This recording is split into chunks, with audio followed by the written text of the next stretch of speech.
Saravá, queridos irmãos de fé, sejam bem-vindos ao nosso canal. Antes de qualquer coisa, dê seu like, compartilhe o nosso vídeo, faça seu comentário. É muito importante para o nosso canal que você participe, porque assim o YouTube vai considerar o nosso vídeo e levar a outras pessoas. Mas antes de qualquer coisa, a nossa prece de abertura, porque sem ela não tem como seguir adiante. Saravá o meu congá, saravá o seu congá. Salve todos os nossos guias, orixás e protetores. Peço licença para trazer o vídeo no dia de hoje.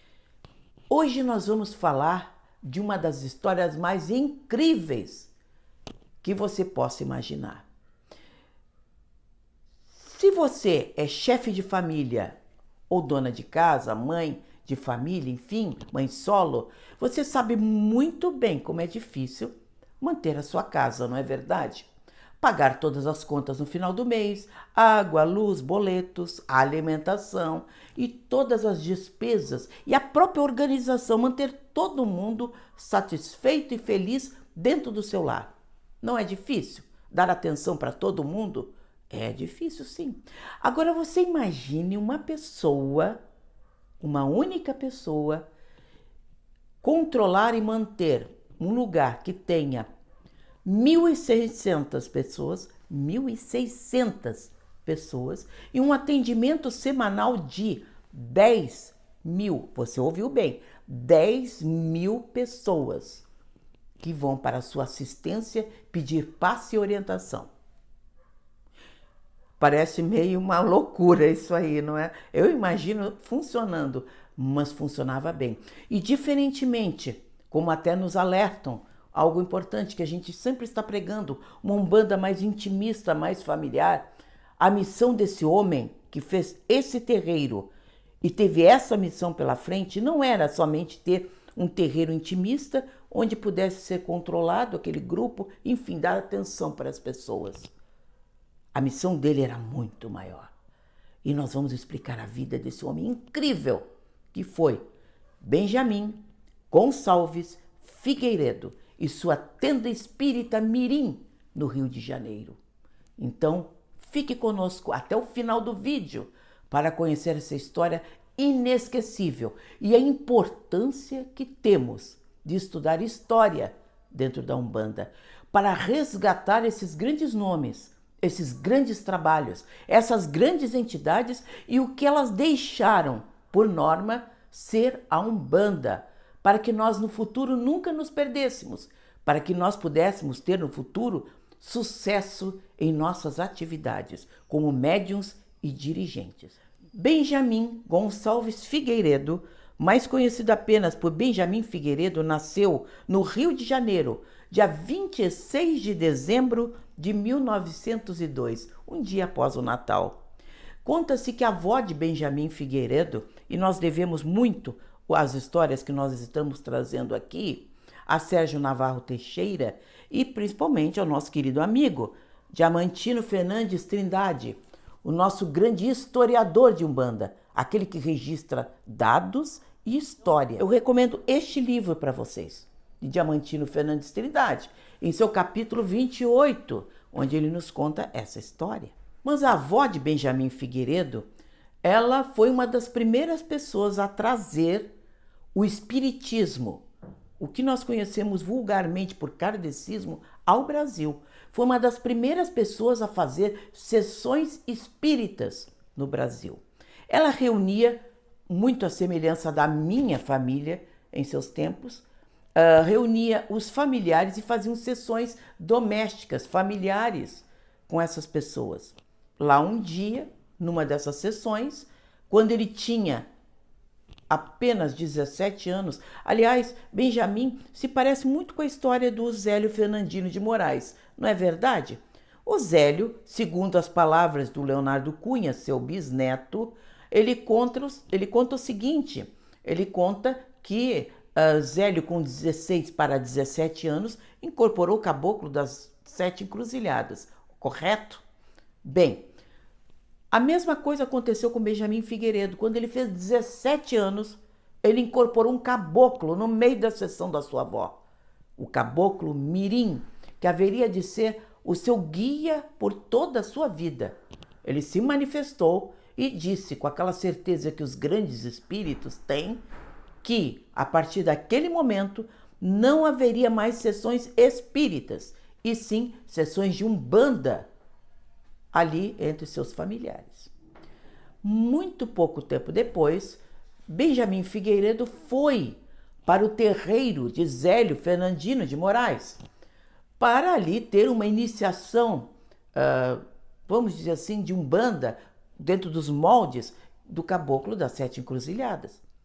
Conta-se que Benjamin Figueiredo, lá estando com Zélio Fernandino de Moraes, com o orixá Malê, na beira da praia, na beira do mar, o orixá Malê teria segurado ele no colo, segurado nos braços, entrado mar adentro e jogado Benjamin Figueiredo lá dentro do mar, lá nas ondas do mar, dizendo, olha, você agora está batizado e está pronto, não tem mais nada a ensinar para você, siga o seu caminho.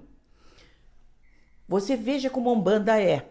A Umbanda não necessita de aprontes, preparos, rituais, coisas assim que comprovem que aquela pessoa, ou certos rituais feitos que deem determinados axés para a pessoa, para que a pessoa seja um dirigente. Basta a autorização do guia da pessoa e dos guias espirituais que assessoram, que digo, você está pronto, já pode seguir adiante. Muito pouco tempo depois, no dia 13 de dezembro de 1924, ele tinha apenas 22 anos, ele fundou a Tenda Espírita Mirim, que teve vários prédios, teve várias localizações diferentes, mas ali começou um núcleo. Conta-se que na década de 70, vejam bem, na década de 70, esse terreiro extraordinário, que tinha 1.600 médiuns e atendia 10.000 pessoas por semana, já tinha mais de 30 filiais funcionando, e essas 30 filiais espalhadas por todo o país trabalhando com a Umbanda. Principalmente com Umbanda um pouco diferenciada. As normas foram muito bem diferenciadas pelo Caboclo Mirim, para que pudesse a Umbanda ser feita nessa escala geométrica, sem que se perdesse no meio do caminho. Como eu falei, mesmo contrariando aquele princípio de que a Umbanda mais intimista, mais familiar funciona bem, a função de Benjamin Figueiredo e de seu Caboclo Mirim era justamente a segunda fase iniciada por Zélio Fernandino de Moraes, que pegou diversos cultos espalhados pelo Brasil, diversas manifestações diferentes, reunido tudo isso e fundado uma religião bem organizada, que passou a se chamar Alabanda e mais tarde Umbanda. Mas esta foi a missão de Zélio, mas precisava ser disseminado, precisava ser semeada essa maravilha que foi fundada como religião, que é a própria Umbanda, e contou com Benjamin Figueiredo e seu Caboclo Mirim, para que isso pudesse acontecer.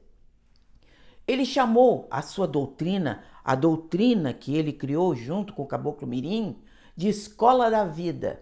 Por que Escola da Vida? Muito simples. A Umbanda, ele acreditava, ele queria dizer com isso, que ela era a grande escola da vida material e espiritual, a grande norma a seguir, o grande caminho que nos induziria a uma vida feliz nessa e na outra vida. Um caminho de libertação, eu poderia assim dizer. E essa escola da vida se tornou a grande cerne, o grande miolo de doutrinação que eu vou falar. Veja bem, eu vou falar semana que vem, aguardando você para essa segunda parte.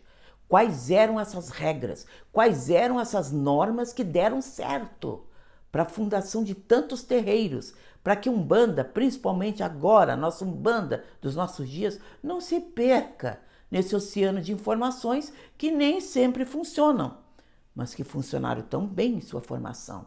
Por isso que é tão importante estudar a história, resgatar esses grandes nomes, resgatar essas grandes entidades, para com elas aprender o que deu certo, para a gente poder agora, nesse momento, nesse novo milênio, dar certo também como religião, como Umbanda. Devemos falar também que Benjamin Figueiredo, ele participou ativamente do primeiro congresso de Umbanda de 1941.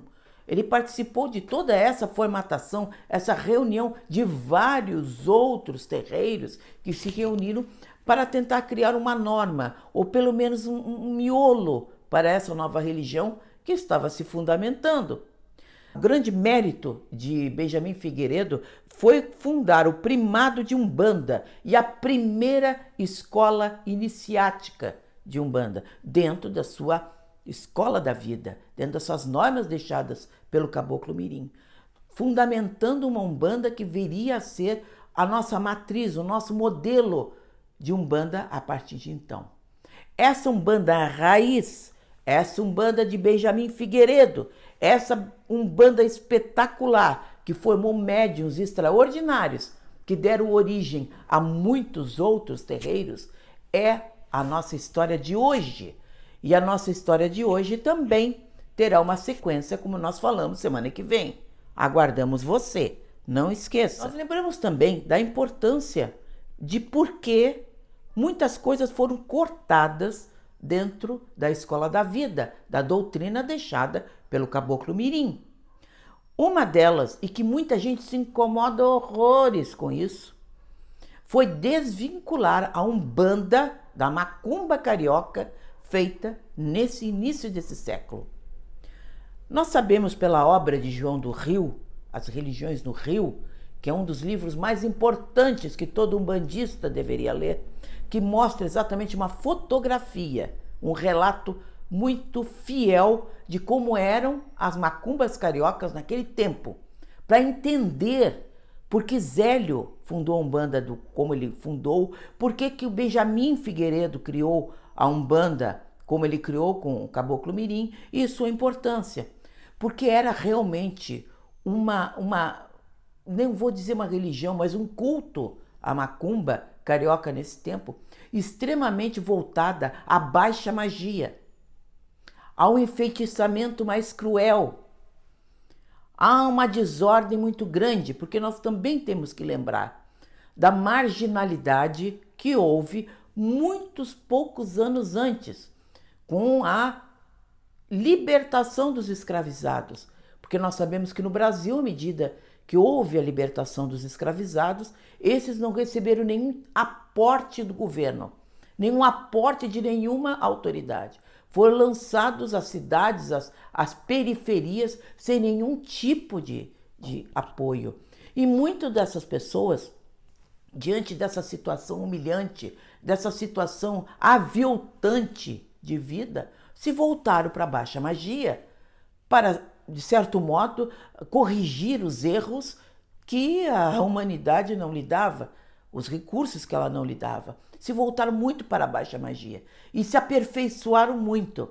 E justamente essa Umbanda, chamada linha branca, não associando ela à cor de pele, mas para diferenciar do que chamava-se vulgarmente de magia negra. Ok, nenhum desses termos está correto, nem Umbanda branca, nem magia negra, mas vamos então chamar de só Umbanda e só de baixa magia, porque não queremos aqui associar a em nenhum momento a cor de pele ou etnia, mas eram dois tipos de enfeitiçamento, mesmo porque, se você parar para pensar, baixo magismo também tem na Europa, não somente na África. E muito dessa magia europeia misturada com a africana e assim, consequentemente, sucessivamente, se reuniram na macumba carioca. E era algo assim horroroso, é a palavra certa. E João do Rio nos expressa muito bem o que ele enxergou. E justamente para separar, para começar a dizer assim, não, nós vamos fazer o bem e deixa o resto do pessoal fazer como queira, foi fundada a Umbanda nesses termos. Aceitando-se ou não, sem nenhum tipo de preconceito. Mas nós temos que entender que eu estou falando de 1920. Estou falando do início do século passado. era um outro tempo, com outros pensamentos, com outras vivências. Como eu falei, os escravizados havia sido muito pouco tempo que havia tido a libertação dos escravizados. Então, nós temos que nos transportar para entender naqueles tempos, para entender essas necessidades. E a Umbanda de Benjamin Figueiredo foi fundamental para formar essa Umbanda de caridade que nós conhecemos, essa Umbanda do bem que nós conhecemos, essa Umbanda que só ajuda as pessoas e em nenhum momento faz algum tipo de enfeitiçamento para o mal. Por isso nós convidamos você, semana que vem esteja conosco. Agora nós vamos partir para o nosso querido, amado Minuto Mandinga, onde nós falamos de ervas, o nosso principal axé na Umbanda.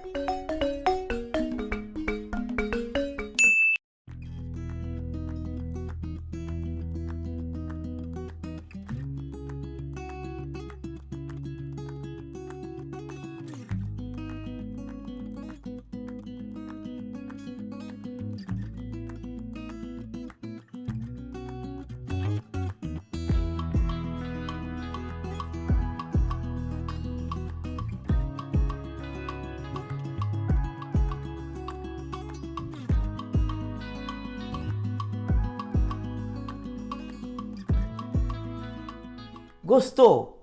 Semana que vem continua a segunda parte desse vídeo sensacional de história da Umbanda, onde nós vamos falar das regras da Tenda Espírita Mirim, do Caboclo Mirim e do Senhor Benjamin Figueiredo. Então, até semana que vem.